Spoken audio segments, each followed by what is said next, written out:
against traffic. Now that it takes about 10 minutes to get through South Bend. So thank you for your patience. And just another round of applause for our host committee. Thank you so much. Really appreciate the support. I know we're a little short on time today, so I want to be short on monologue so that we can have a conversation. And it means a lot to be here with you, and it means a lot that you chose to spend your time with us today, and that you are standing out in the sun. And I should say, if anyone wants to get out of the sun, or if you really need a chair, let's get you a chair. And if you need to sit up here, you can. We're not that formal. There's something really interesting happening out there with Pete and this moment in our country. I bring you greetings from South Bend, and I bring you greetings from Pete himself. I think he's in South Bend right now. I think. You asked me if this was my second fundraiser. I have no idea, because I usually don't know where I am or what I'm doing anymore. Today we are in Georgia, Ohio, and California. Wow. So life is a little different. But it's worth it. You know, I left the classroom in January to do this full time with Peter because I thought it would be worth it. And it really is. When we are out here in the field meeting people in their homes, in their community centers, in their schools, people are just craving something new. They're ready for something new. They're ready for a politics that talks about them and not that horror show in Washington, which is why Pete and I continue to travel the country and urge people to change the channel. Yeah.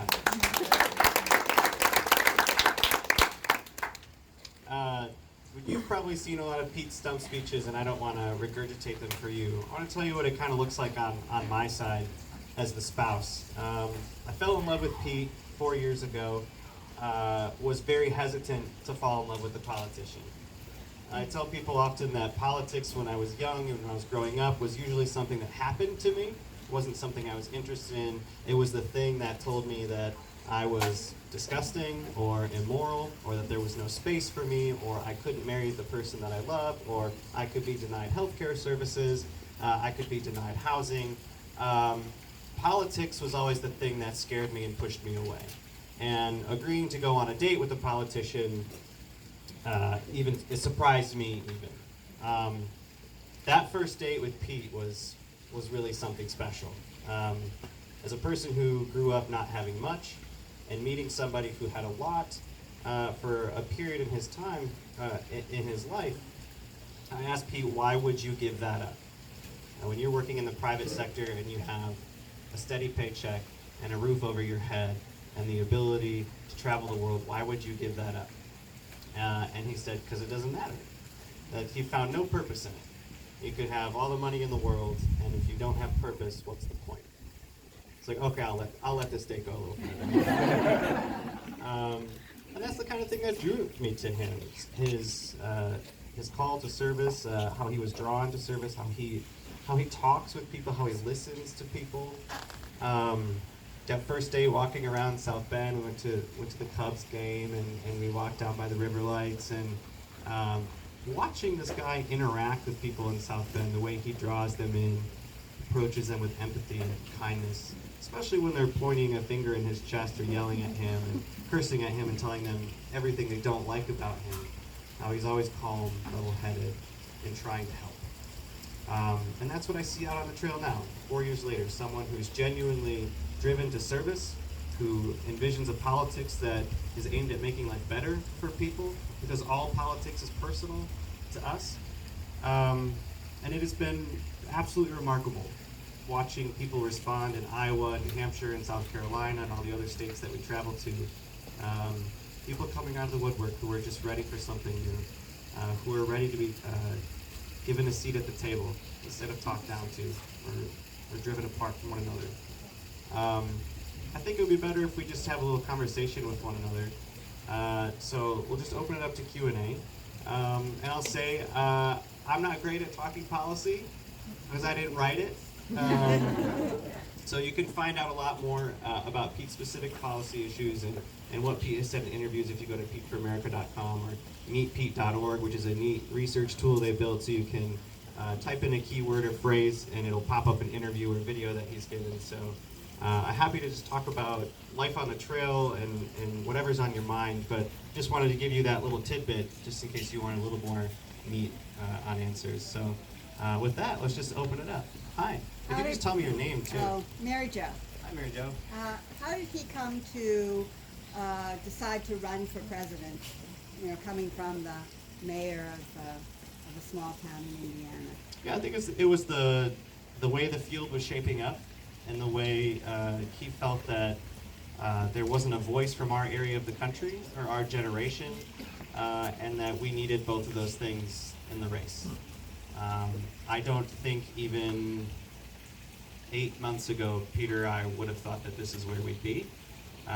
But I think it's that call to service that told him perhaps if no one else is going to do it, if no one else is going to step up from this area of the country, from this generation, someone who has served our country in the military, a lot of things on Pete's resume, right, that he was looking for in a candidate. Ultimately, he decided that maybe I should join the conversation. And I urged him to. When he thought about it, I thought it would be a good thing for him and for us and the country. Hi. Chasten, every first lady has had some kind of mission that she performed to make America better. First, what do you want us to call you after that? And second, what are you passionate about? Thanks. They call me the first gentleman in South Bend. I'm fine with that title. You can just call me Chasten, though. I've always been passionate about teaching and the arts. Theater was the only safe space for me in high school. Theater was the thing that saved me. It's the thing I stuck with through college because as someone who was still trying to figure out their place in the world, theater is the place I felt like I belonged. All my theater teachers were always amazing people who just created spaces for me to be different and goofy, and that is the environment that I like providing for my students. While I'm out on the trail, I'm given a unique opportunity to do good work now. So my immediate answer is always, it has to be theater education. But the reason I chose to leave the classroom and to do this full time is because we have the unique opportunity to do good work now. We don't have to wait to get to the White House. So while I'm traveling the country, separate from Peter, I'm meeting with a lot of teachers, arts organizations, LGBTQ organizations, homeless service providers. I experienced a brief window of homelessness when I came out. So I'm enjoying traveling the country and getting to know people in these service areas and learning more. And the more I do, the more it kind of opens up my heart and my mind that maybe I want to pour myself into these other areas that I didn't know enough about. I'm just excited to get there and do good work. I think when you're given that platform and you're given that opportunity, it's not a suggestion, it's a requirement that you show up for people. You show up and you do good work, and you have to use that power for good. So whatever it is, arts, the arts, is it theater, is it teachers, is it advocating for homeless youth, whatever it is, I'm just gonna show up for people and try to do the most good that I can with this window of opportunity that I've been given. Hi. My name is Laurel. I'm from Wisconsin. What part? Madison. Oh, okay. Yeah. So I think, I, among so many people, have been just blown away by the talent of your spouse candidate. Thank you. And obviously he's had real traction among groups like this. Yeah. White, affluent, highly educated. And we don't elect a president, we don't nominate a candidate for president. So Right. what is the realistic plan for building a coalition that can? Yeah, absolutely. So you're absolutely right. In the early months of this campaign, the people who are drawn to this campaign don't always reflect the vast diversity of this country. We have said from day one we're going to build a coalition not just to win, but that will deserve to win. The campaign's making very conscious choices of making sure that our staff reflects the diversity of this country, reflects the diversity of a White House that we would build. And frankly, we didn't think that this is where the campaign would be today. So we are building a plane on a runway. We started this campaign with 3 people in January. We just had our first staff retreat 2 days ago. 75 people, we have right? over 75 people on staff, and the campaign's on track to hire another 100 people by the end of June. But it's not just about putting bodies in chairs and getting people on board to do the work. It's about taking time and building the right coalition and building the right team so that it reflects the diversity that we go out there and talk about. Some of the unsexy stuff in a campaign is what happens behind closed doors, what you don't invite the press to, what you won't find on Twitter or Facebook, and you won't see them talking about on CNN, which is what I think Pete is doing a great job at, which is inviting people into the conversation.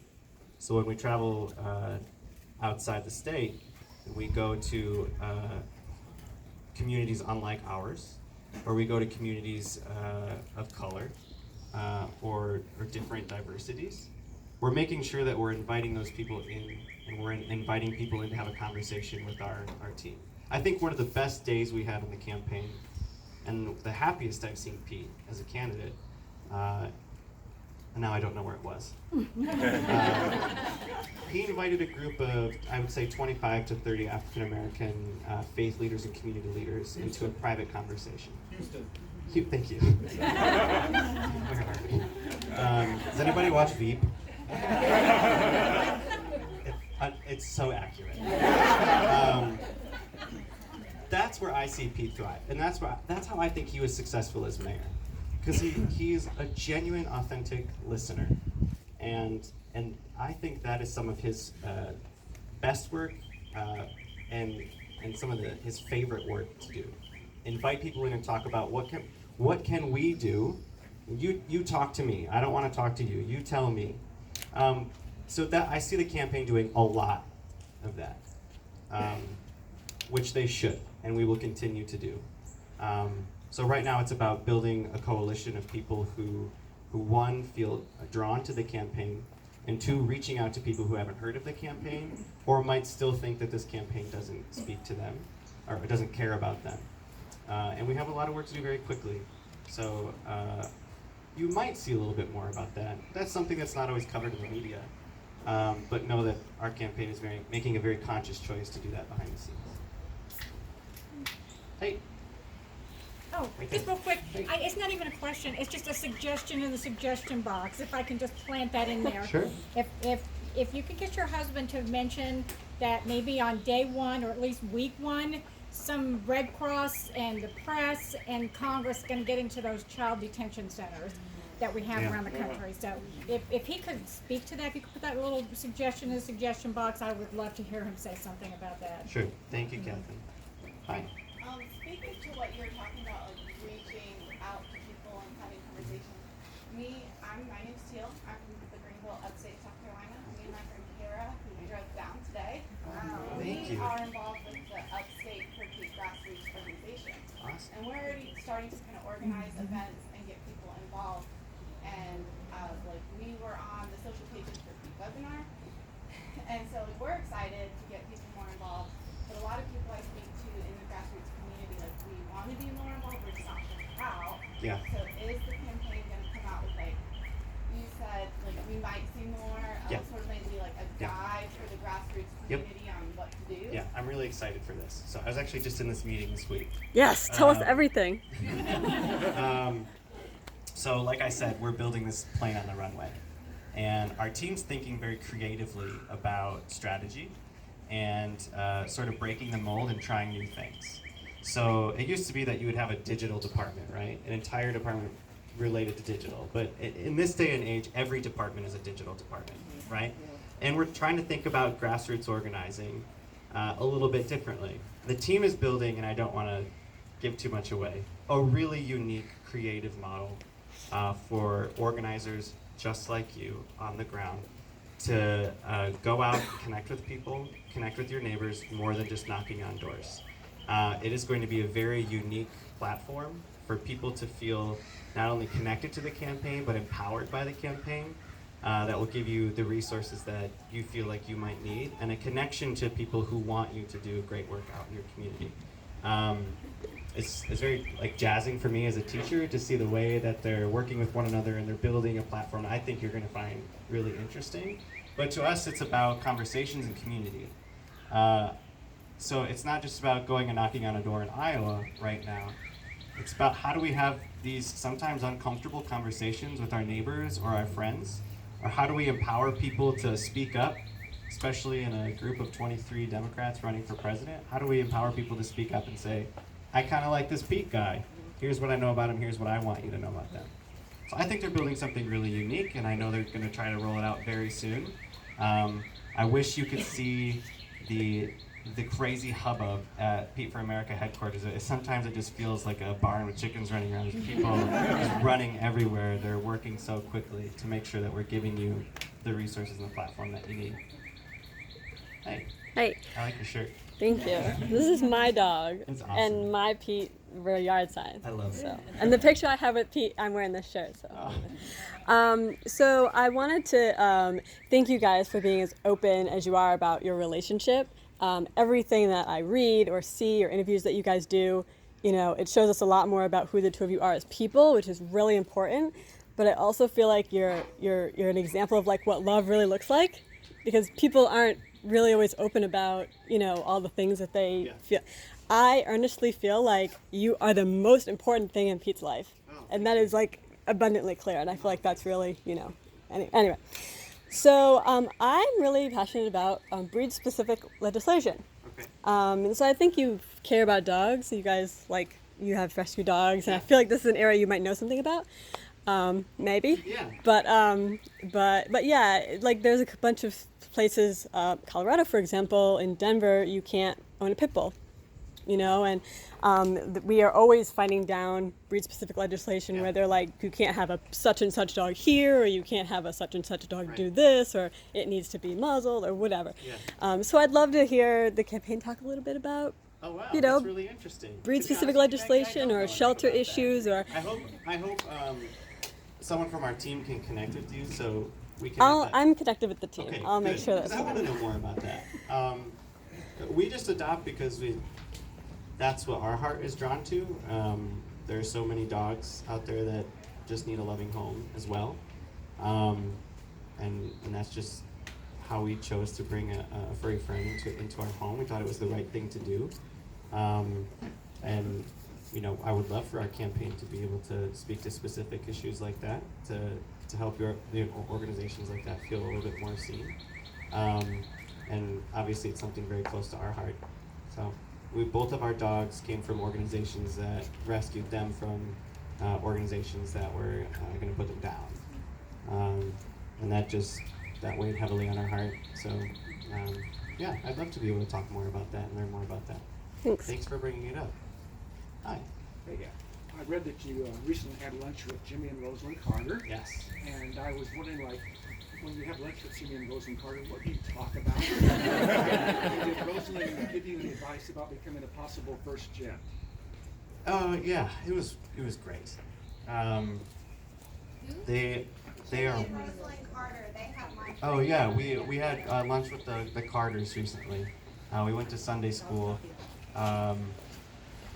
It was a fantastic opportunity, and Pete and President Carter were at one end of the table. Mrs. Carter and I were at the other end of the table with some staffers mixed in, and they, you know, I would be talking with Mrs. Carter and turn my head and hear them talking about war or something like that. Never mind. We'd be talking about the East Wing and running, and I'd turn my head back and they were talking about trade or Iran. Never mind. I'll come back to that. It was wonderful, one, to see Pete connect with President Carter and to see them have such a lively conversation. They are such humble people who truly live servant leadership. And I did ask Mrs. Carter, what was it like the first time you walked into the East Wing? And she said she picked up the phone and said to the operator, I want to talk to Jimmy. And they said, Jimmy who? But she was very funny. She had really great stories and just talked about the honor of serving in that office, the importance of the service that should come out of that office, and the platform that she was given. It was a really remarkable day. And I was right that I read somewhere that they serve pimento cheese sandwiches. So when we got there and they did serve pimento cheese sandwiches, I looked at the team like, you all owe me $5. It was pretty cool. Hey. I'm sorry. Okay, one more. As the debates Hi. approach, I was wondering, there are going to be topics, and I know he's brilliant, but like for mental health and medical, and healthcare costs, does he have a source of experts that he reaches out to prepare him for the tougher questions that are eventually going to come around to him in Yes. these debates? Yeah, I'm very intimidated by our policy team. Okay, I don't want to be in the room when they're talking. okay. They make me feel dumber. Really, really smart people who are behind this campaign supporting our Okay. policy. I think we take one more. I have a quick question. Oh, sorry. Louder. I'll take yours, and then we'll try to do you. yours, and then we'll. All right, thank skip. you. He talks a lot about intergenerational change in leadership, and which I think is great because obviously I'm of another generation. But what I noticed today on Twitter, there was a great picture of the team, all 75 or so of them. You weren't there; you was already taken off. Yeah. And what I noticed was, not that this is bad, but they were all very young. Uh-huh. So I think in order to kind of hit that other demographic, it might be good to maybe get some people in there who have a little gray hair or some wrinkles. I'm gonna have gray hair pretty soon. You're going, yeah. I agree with you. Yeah, and I think that's something the team's very conscious of. Okay, Absolutely. great, Yeah. thank you. I'll be real I'll quick. try to. Yeah. Okay. I'm having dinner tonight with 3 couples. We Yeah. love them to death. We've been lifelong friends. They're staunch Republicans. A lot of us here in Georgia are in this environment. And what do you want me to tell? What do you want me to communicate to them about Pete?